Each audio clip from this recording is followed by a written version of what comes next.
Stopping by top of the hour where Colin was wrong. And A-Rod, Alex Rodriguez stops by. Can't wait to see him again. Get him a couple times a year. All right, so Kyrie came out over the weekend and said, we good here. And I will say this. The NBA's got a history. Milwaukee, Toronto, Denver. This is Derrick Rose Bulls, last year's Raptors. When you haven't won anything, you want to show everybody. You bring the energy every night. You brag about your depth. You play your arse off, and you end it with a 1, 2, or 3 seed. Boston's going to be fine. I've seen Kyrie Irving take over finals games. I've seen these Celtics win on the road. Brad Stevens, good luck beating him 4 times. Nobody shifts a series game to game like Brad Stevens. Is the Kyrie fit perfect yet? No, but I'll argue this. Chris, if you look at chemistry issues, they sort of dissipate in the playoffs because stars know, okay, these games count. Guys get into their drama. Kevin Durant and Draymond get in their drama in February. Then April gets around. All the guys are like, all right, let's ball. I think Boston's winning the East. I think Milwaukee's really good. Giannis couldn't win a road playoff game last year. You think I'm buying that for the finals?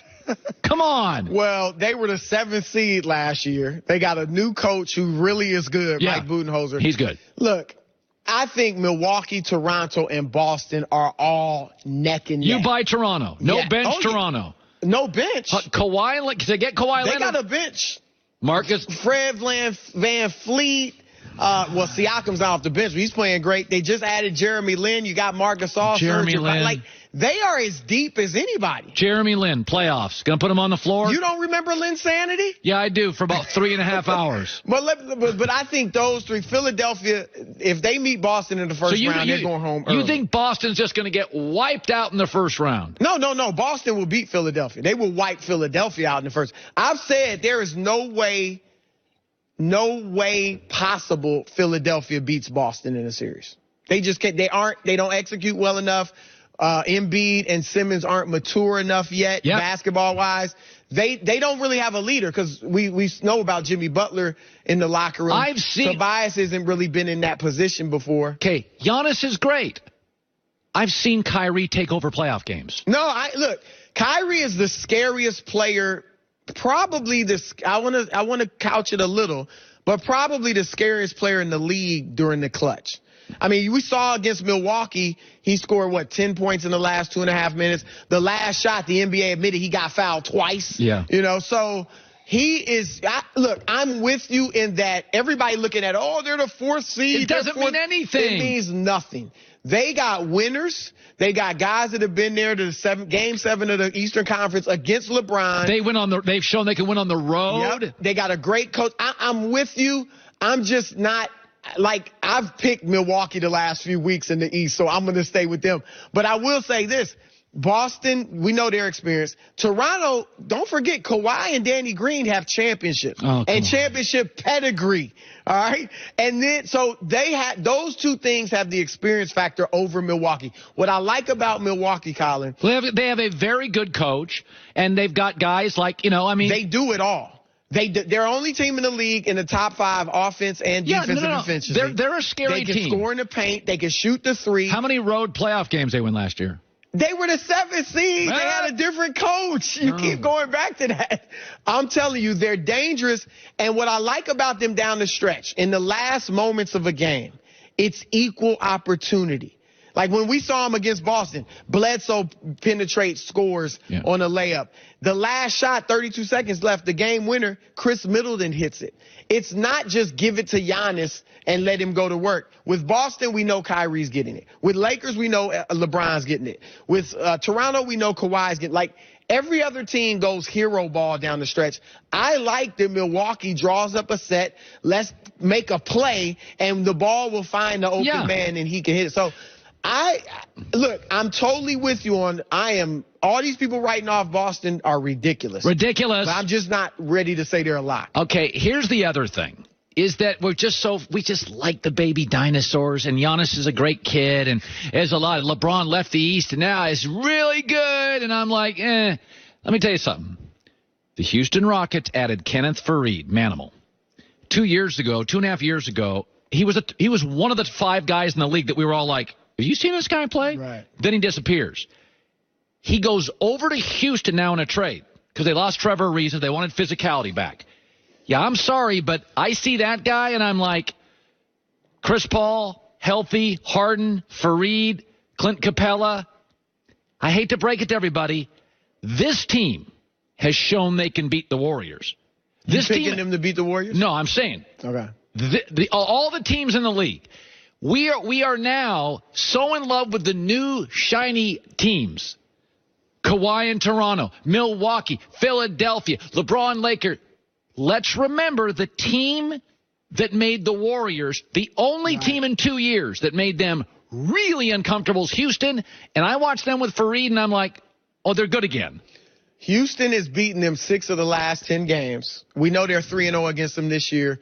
Here's Houston. They match up well with them because they switch everything. Yes. They've got defense, as you mentioned. P.J. Tucker guards Durant well. Doesn't stop him, but he makes it hard on him. They got toughness now with Fareed, and Austin Rivers is a little dog, too. He's got toughness. And part of beating Golden State is bumping them, getting physical with them when Steph and Clay are running off screens. Durant and Clay both average fewer points and shoot worse from the field against Golden State than most other teams in the league. Here's the biggest challenge for Houston. And I wouldn't pick them over the Warriors, but if they're going to push them and maybe have a chance and maybe beat them, this is what they have to do. These next 23 games or whatever they have left have to be about getting back to what they did offensively last year. Yeah, they became where it's Chris and James, or James and Chris. Yeah, because Harden's out Saturday. Chris has 17 assists without him, and the ball movement is exceptional. Colin, they're 5-5 since in the 10 games Chris Paul has played since he's been back. Why? Because you've made him a role player, an ancillary piece in the James Harden show. And that was fine when Paul and Capella and Eric Gordon were out. Now that Chris is back, you need to become a 2-star team. And once you go back to doing that like you did last year, then I think you have a shot. Yeah, I think what your early point is, Houston is the one team. Like my power rankings in the NBA, Golden State, Houston, Boston. That's my power rankings. I don't buy. By the way, Westbrook's gone back to, I'm going to shoot 30 times a game, Westbrook. Last 3 games, they're 1-2. But the 3 teams in this league, I think Houston is the one team that believes, we would have beaten them. And I think there's another that believes they can beat them. Who? Boston.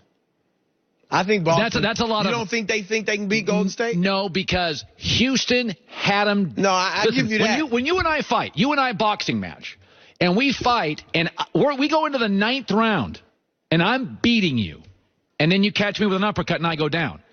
We fight again. I know. You feel like you can beat. I had you beat.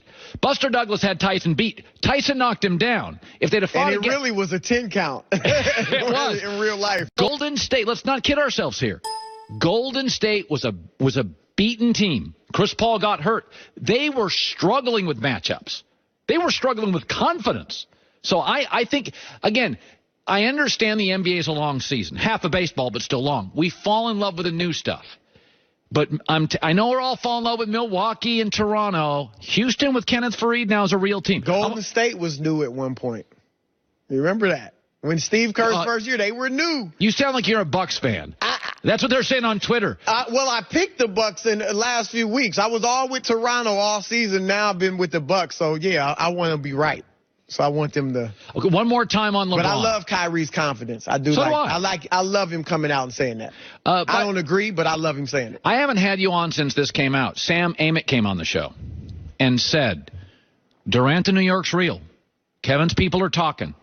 A minute. Respond to that. It's real for sure. And look, we know he's close with Kyrie. They're going to be talking. Kyrie is close with Anthony Davis. They're going to be talking. Scott Perry, who's the GM of the New York Knicks, was in Seattle when they drafted Kevin Durant. I mean, this is definitely real. There's no question about it. And here's what I'll say. I've said if they get Kyrie and Durant, they should trade Zion, assuming they get the number 1 pick, trade that for Anthony Davis.